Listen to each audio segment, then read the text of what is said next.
Egusi soup is on the menu today. It's so simple but yet delicious.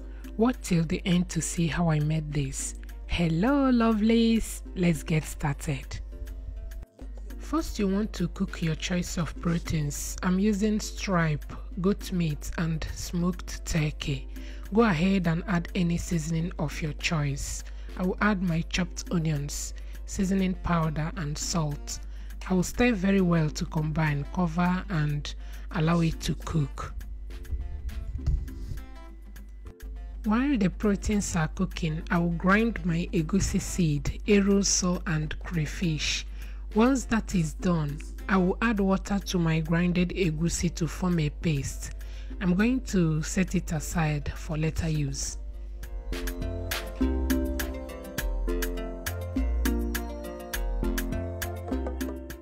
For my vegetable, I'm using fresh spinach. Go ahead and use any vegetable of your choice. I will cut and blanch the spinach to reduce excess water from it. I will add hot water and allow it to sit for 2 minutes. Next, I will take it to my sink, sieve it and run cold water on it to stop it from cooking. I will squeeze out excess water from it and set aside for later use.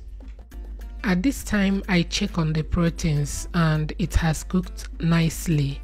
The next step is to make the soup. In my preheated oil, I will add locust beans, crayfish and allow it to fry for a minute. Next, I will add my egusi paste. Stir very well to combine and allow it to fry until it dries up. Don't forget to stir now and then to prevent it from burning. Use non-stick pot if you have one.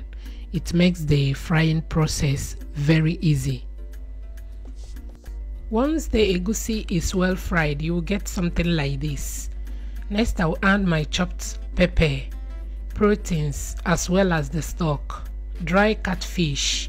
I'm going to mix very well to combine, cover and allow it to cook for 6 to 8 minutes on a medium heat. 8 minutes later, I check on the soup and add my grilled mackerel fish, spinach and more crayfish.